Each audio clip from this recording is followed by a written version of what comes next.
Rabbal Arsyil Adim an yahfadha dinana wa an yaghfira dzunubana.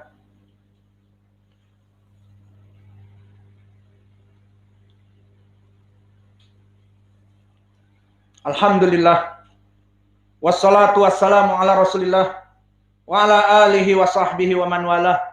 Wa asyhadu an la ilaha illallah wahdahu la syarikalah wa asyhadu anna Muhammadan abduhu wa rasuluh, amma ba'd.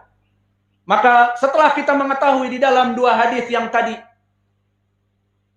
inna likulli ummatin fitnah wa fitnatu ummati al-mal, bahwa sungguhnya Allah menjadikan pada setiap kaum itu fitnah-fitnah yang besar, dan kata Nabi, dijadikan pada kaum muslimin fitnah yang terbesar pula adalah harta. Maka harta ini akan menyebabkan silau kita kepadanya, sehingga yang tadinya memegang teguh agama, yang tadinya menuntut ilmu, yang tadinya berdakwah ikhlas karena Allah, karena mendapatkan uang-uang dari yayasan hizbiyah Ihya Uturas, ataupun dari orang-orang yang memberikan harta tetapi mensyaratkan agar dakwahnya melempem, agar dakwahnya tidak keras, maka akhirnya menghancurkan dakwah dari seorang dai tersebut.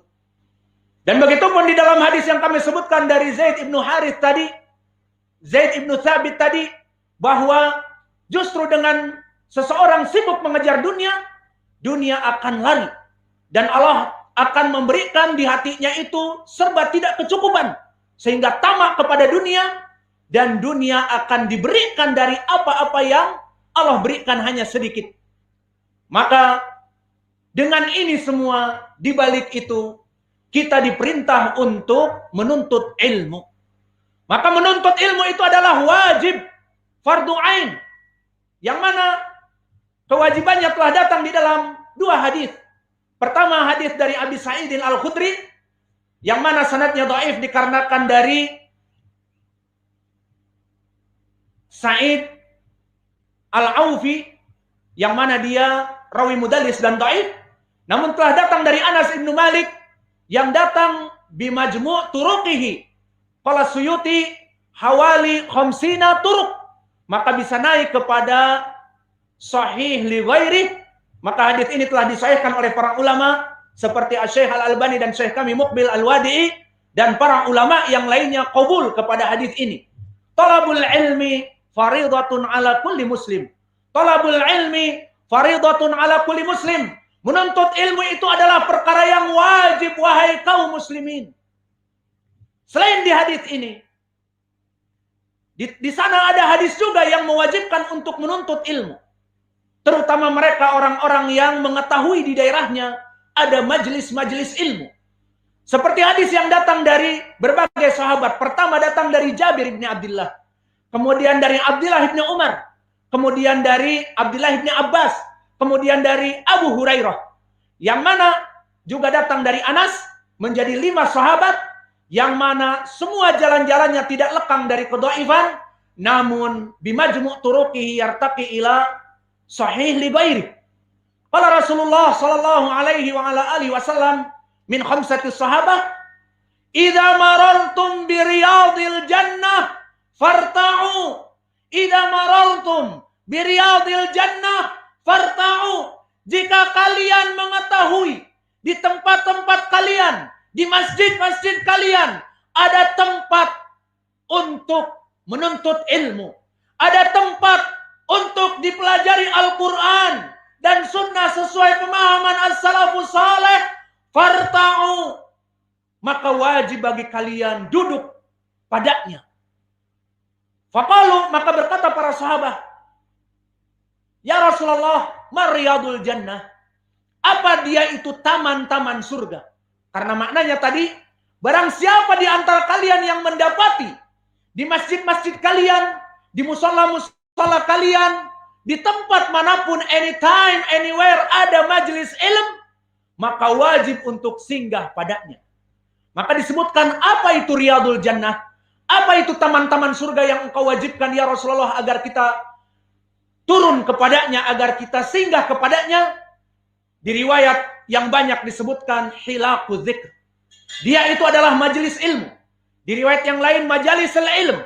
Dia adalah majelis-majelis ilmu yang diajarkan padanya Al-Quran dan Sunnah, seperti di masjid kita Al-Imam Muqbil Al-Wadi'i di Darmasraya, Sumatera Barat ini, dan di ma'had-ma'had, pondok-pondok salafi yang lainnya, dimanapun mereka berada, maka wajib orang-orang yang mengetahui untuk mendatanginya.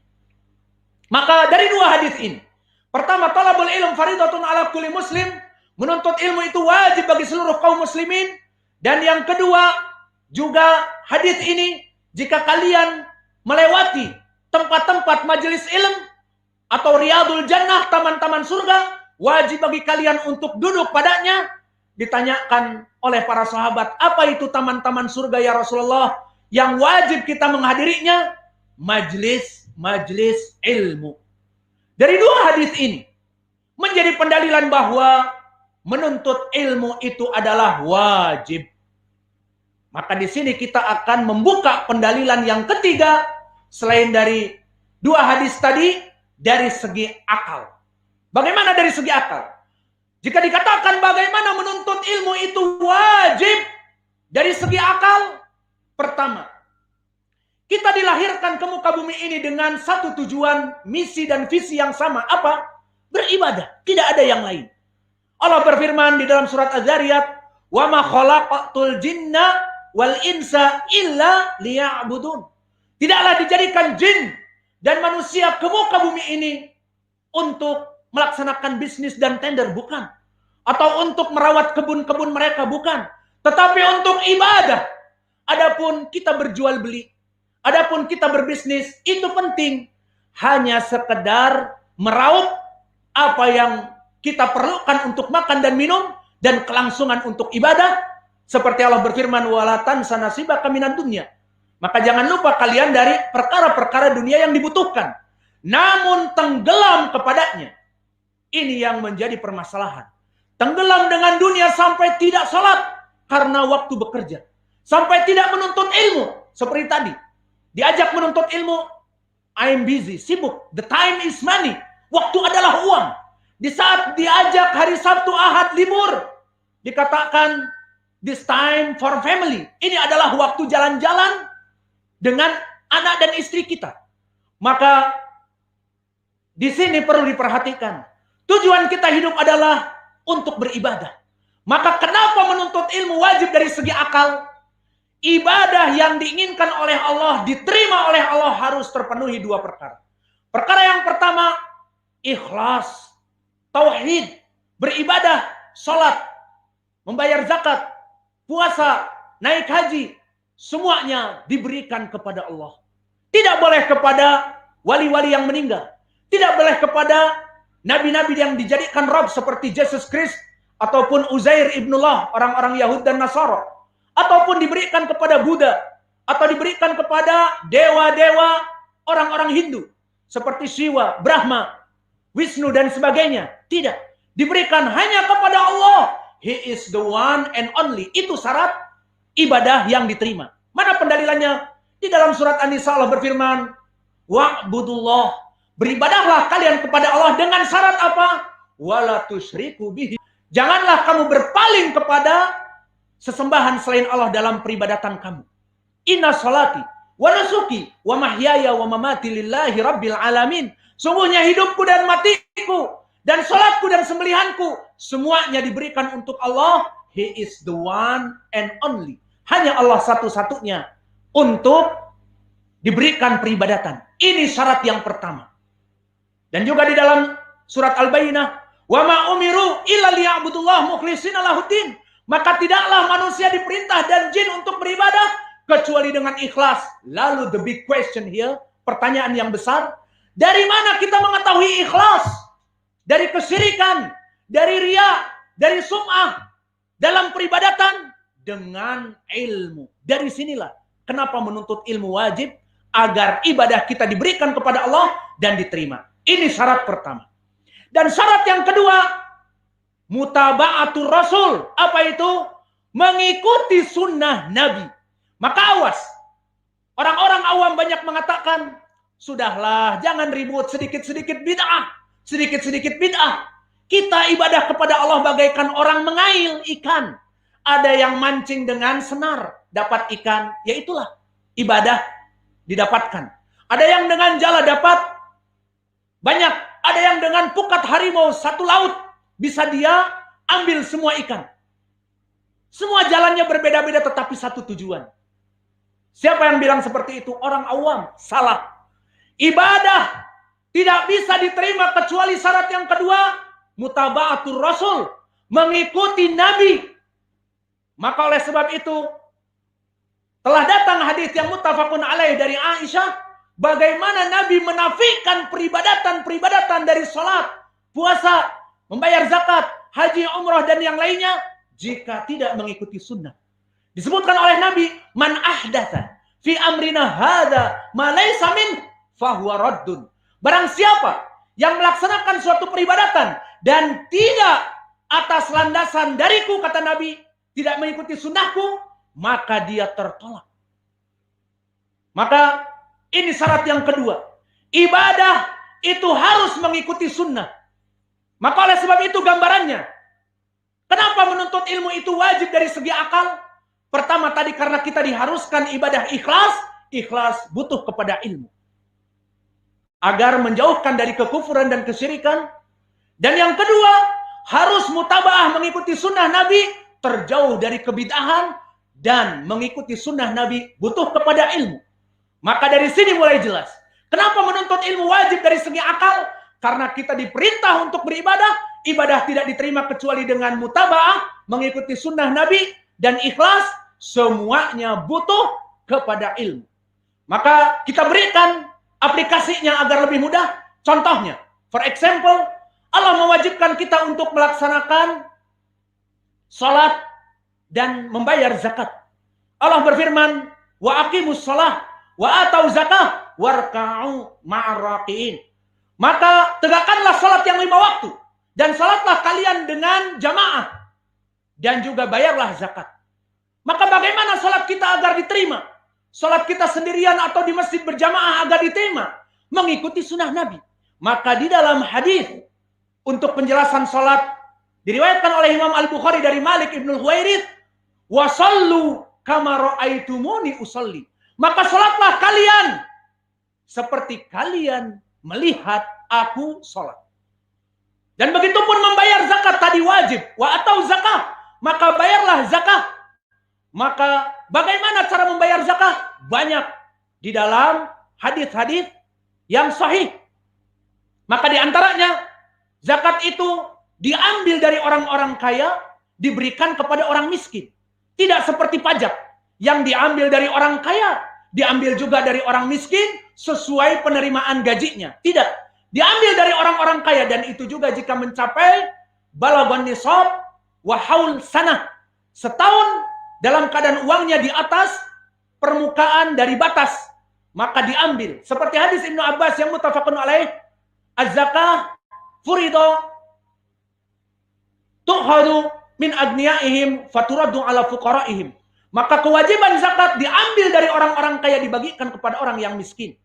Dan contoh yang lain di dalam hadis juga dari permasalahan zakah yang butuh kepada ilmu padanya, zakatul fitr. Maka di dalam 2 sahabat, hadis yang muttafaqun alaih an Abi Sa'idin Al-Khudri dan juga an Ibni Umar, farada Rasulullah sallallahu alaihi wa ala alihi wasallam zakatul fitr sa'un min hantah wa sa'un wa sa' min tamr wa sa' min zabib wa sa' min syair. Maka diwajibkan membayar zakat fitr di malam-malam Ramadan. Untuk apa? Untuk mereka orang-orang fakir miskin, sa' dari makanan-makanan yang ada. Maka begitu pun dalam permasalahan haji dan umrah, di mana di saat Allah mewajibkan haji dan umrah, walillahi 'alan nas hajjil bait man istata'a, walillahi 'alan nas hajjul bait man istata'a ilaihi sabila, maka wajib bagi seluruh manusia untuk melaksanakan haji dan umrah. Maka disebutkan di dalam hadis yang diriwayatkan oleh Imam Muslim, lita'khudhu manasikakum, takdirnya lita'khudhu anni manasikakum, diriwayatkan oleh Imam Muslim dari Jabir, wajib bagi kalian mengikuti sunnahku dalam melaksanakan haji dan umrah. Di riwayat An-Nasa'i, khudhu takdirnya anni manasikakum, ambillah dariku manasik haji dan umroh kalian. Dan begitu pun dalam permasalahan selesai dari salat dan zakat dan haji dan umrah, yang terakhir adalah misalnya puasa Ramadan. Di saat di Al-Quran diperintahkan kutiba alaikumus syiyam kama kutiba alal ladina min qablikum la'allakum tattaqun, maka wajib bagi kalian kaum muslimin puasa Ramadan seperti diwajibkan puasa-puasa kepada umat sebelum kalian agar kalian menjadi bertakwa. Maka banyak di dalam hadis menyebutkan seperti di antaranya muttafaqun alaih dari Sahl bin Sa'ad, la tazalu ummati ala khairin ma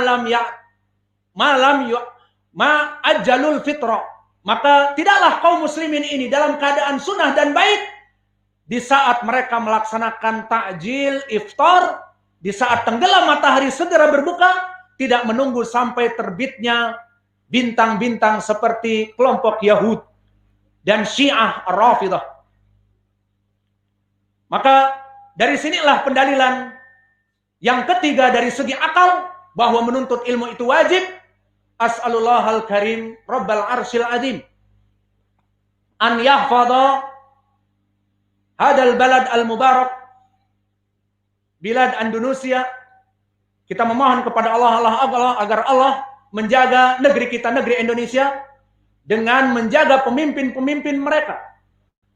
Allahumma hafadh wulatu amrina, wahai Allah, jagalah pemimpin-pemimpin kami, para presiden dan stafnya yang menjaga keamanan negeri ini, karena tidaklah negeri ini menjadi aman kecuali dengan dipegang oleh orang-orang yang baik. Maka kita doakan pemimpin-pemimpin kita menjadi orang-orang yang baik. Tidaklah kita, jika salah mereka karena mereka manusia, kemudian mendemo, kemudian mengkudeta, yang akhirnya negeri Indonesia kelak tercabik-cabik dan carut-marut sehingga tidak mempunyai kekuatan, dan akhirnya kita tidak dalam keadaan aman dalam beribadah kepada Allah. Dan juga kita mendoakan kepada Allah, innana nas'aluka ya Rabbana, kami meminta kepada kamu wahai Allah Rabb kami, Allahumma taqabbal minna, wahai Allah, terimalah siamana, dari siam Dzulhijjah kita, wa qiyamana, dan juga dari salat-salat kita.